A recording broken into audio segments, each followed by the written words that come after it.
128টি। কয়টি? যেই সূরাটির 128টি আয়াত সম্বলিত, এবং এই সূরাটি হচ্ছে মাক্কি সূরা। এটা বলেন কি সূরা? এই 128টি সূরা আয়াতের মধ্যে আমি 90 নম্বর আয়াতের আলোকে আলোচনা করব। কত নম্বর আয়াত? আয়াতটা হলো এই, আল্লাহ তাআলা কি বলছে আগে দেখেন। আউযু বিল্লাহি মিনাশ শাইতানির রাজীম, বিসমিল্লাহির রহমানির রহিম। ইন্নাল্লাহা ইয়া'মুরু বিল আদলি ওয়াল ইহসান ওয়া ইতা'যিল কুরবা ওয়া ইয়ানহা আনিল ফাহশাই ওয়াল মুনকারি ওয়াল বাগই ইয়া'ইযুকুম লা'আল্লাকুম তাযাক্কারুন। এই আয়াতটি কি আপনারা শুনেছেন?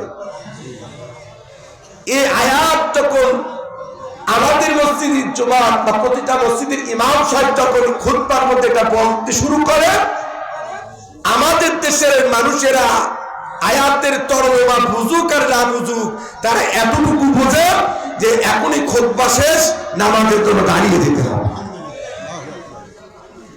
যেই না হুজুর বলে ইন্নাল্লাহা ইয়া'মুরু বিল আদলি ওয়াল ইহসান ওয়া ইতা'যিল কুরবা ওয়া ইয়ানহা আনিল ফাহশাই ওয়াল মুনকারি ওয়াল বাগই, আস্তে আস্তে লোকটা শুরু করে। কথা বলেন ঠিক না ঠিক? কথা বলেন। প্রত্যেকটা জুমার নামাজে প্রতিদিন এই আয়াত ইমাম সাহেব তেলাওয়াত করে, কিন্তু আমরা যারা মুসল্লি, আর যদি আমরা এই আল্লাহর কোরআনের আয়াতটা নিয়ে গবেষণা করতাম, যদি একটু চিন্তা ফিকির করতাম, নবীজি বলছেন সে দুনিয়ার মধ্যে একটা সোনার মানুষে রূপান্তরিত হয়ে যেত। সুবহানাল্লাহ বলবেন না?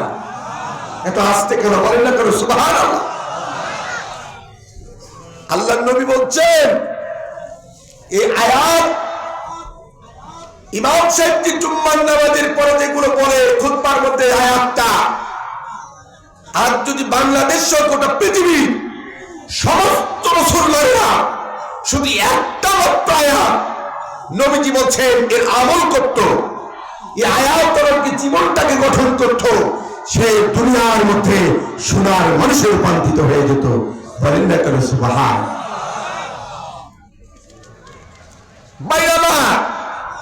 তাহলে এই আয়াতটা আমরা প্রতিদিন জুম্মার নামাজে শুনি, কিন্তু গবেষণা করি না। ঠিক না ঠিক? জানা দরকার আছে না? আমার দিকে তাকান, সংক্ষিপ্ত কথা। আল্লাহ রাব্বুল আলামিন সূরা নাহাল 90 নম্বর আয়াত। নাহাল শব্দের অর্থ হলো মৌমাছি। জোরে বলেন কি? মৌমাছি চেনেন তো আপনারা? মধু সংগ্রহ করে যেটা, ওটাকে আপনাদের দেশে কি মাছি বলে? কথা বলেন। এই সূরা নাহালের 90 নম্বর আয়াত। আল্লাহ কি বলছে আয়াতের দিকে একটু তাকান, তারপরে ব্যাখ্যার দিকে যাও। একটু ধৈর্য ধরবেন, পরে অ্যান্টিবায়োটিক যা যা দেওয়া সব চলবে। আগেই তো পুরো অপেরানির সাথে যদি গোশমার আগেই দেওয়া হয়, তাহলে বড় বেমারের আগে একটু ভাজি থাকবে, পটল ভাজি থাকবে, বেগুন ভাজি থাকবে, মাছ ভাজি, শেষের দেখা যায় গরুর গোশ, মুরগির রান। আছে না? তা আপনারা একটু সবর করবেন। আমি জানি মিঠাপুকুর, রংপুর, পীরগাছা, কাউনিয়া, নীলফামারী, জলঢাকা এরা আগেই অ্যান্টিবায়োটিক চায়, কিন্তু অ্যান্টিবায়োটিক পরে হবে, আগে প্যারাসিটামল। কথা কোন ঠিক না?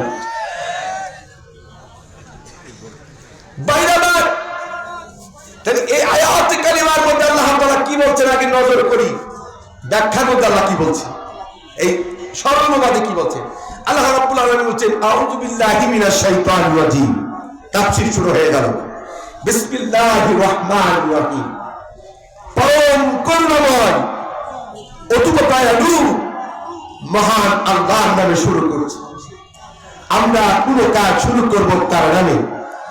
একটু বলেন না কেন কার নামে? বিতাড়িত বন্ধু শয়তান থেকে পানাহা চেয়েছি, এরপরে আমরা শুরু করব বিসমিল্লাহির রহমানির রহিম। সব কাজ কার নামে? আল্লাহর নামে। আল্লাহ কি বলছে তাকান, ইন্নাল্লাহা ইয়া'মুরু বিল আদলি ওয়াল ইহসান।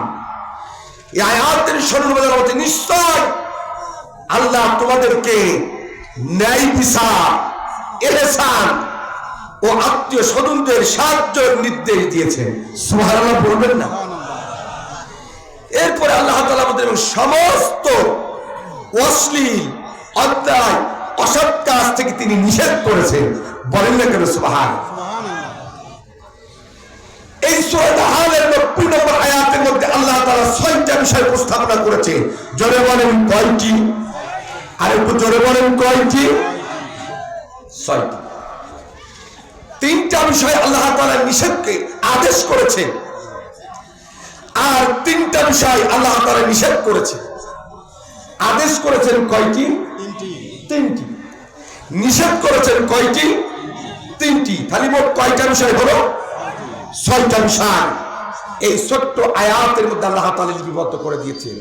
যদি এই 6টা বিষয় সমাজের মানুষ যদি কেউ পালন করত, নবীজি বলছেন সোনার মানুষের রূপান্তরিত হতো। বলেন না কেন আরেকবার সুবহানাল্লাহ? এক নাম্বার আল্লাহ রাব্বুল আলামিন বলছেন ইন্নাল্লাহা ইয়া'মুরু বিল আদলি।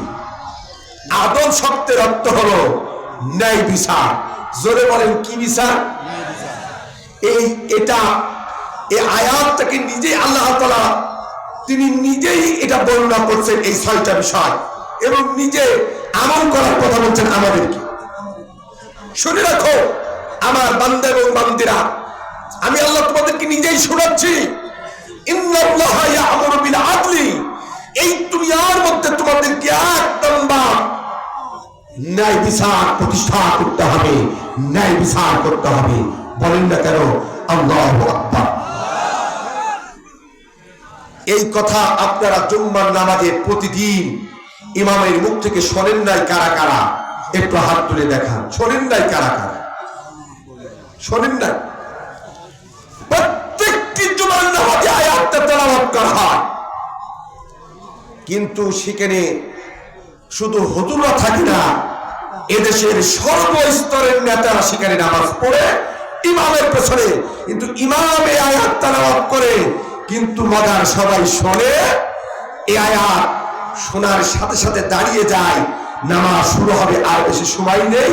কিন্তু এর মধ্যে আল্লাহ কি বলছে এটা নিয়ে কেউ গবেষণা ফিকির কেউ করে না। কথা বলেন ঠিক কি? তাহলে আল্লাহ তাআলা বললেন ন্যায় বিচার করতে হবে। আমাদের সমাজে এই ন্যায় বিচার এখন আছে না নাই? বলেন ন্যায় বিচার নাই বলে এদেশের তরুণেরা একটা নাম দিলেন বৈষম্য বিরোধী আন্দোলন। আরবি যারা গ্রামাটিক্যাল জানে, আলেম ওলামা তারা জানে, বৈষম্যর আরবি শব্দ হলো ইনসাফ। জোরে বলেন কি? এর কথা বলেন না কেন? জোরে বলেন কি? বৈষম্যর বিপরীত আরবি শব্দ হলো ইনসাফ। তারা দেখলো এদেশে দিন করে ইনসাফ নেই, মানুষের বাক স্বাধীনতা নেই, মানুষের বেঁচে থাকার সঠিকভাবে অধিকার নেই। এই জন্য এই বৈষম্য বিরোধী ছাত্র আন্দোলনেরা তারা এটাকে আন্দোলন করে ইনসাফ প্রতিষ্ঠার জন্য সর্বোত্তম আন্দোলন করেছিল। কথা বলেন ঠিক কিনা? তাহলে এই ন্যায় বিচার প্রতিষ্ঠা আমাদের দরকার আছে না না? ব্যক্তিগত জীবন থেকে শুরু করে পারিবারিক জীবন, সামাজিক জীবন, রাজনৈতিক জীবন, আন্তর্জাতিক প্রতিটা সেক্টরে এই ন্যায় বিচার যদি প্রতিষ্ঠা থাকতো, আমার দেশে মারামারি, হানাহানি, মিথ্যা মামলা, গায়েবী মামলা, আত্মবি মামলা এগুলো বাংলাদেশে থাকতো না। কথা বলে ঠিক? কথা বলে?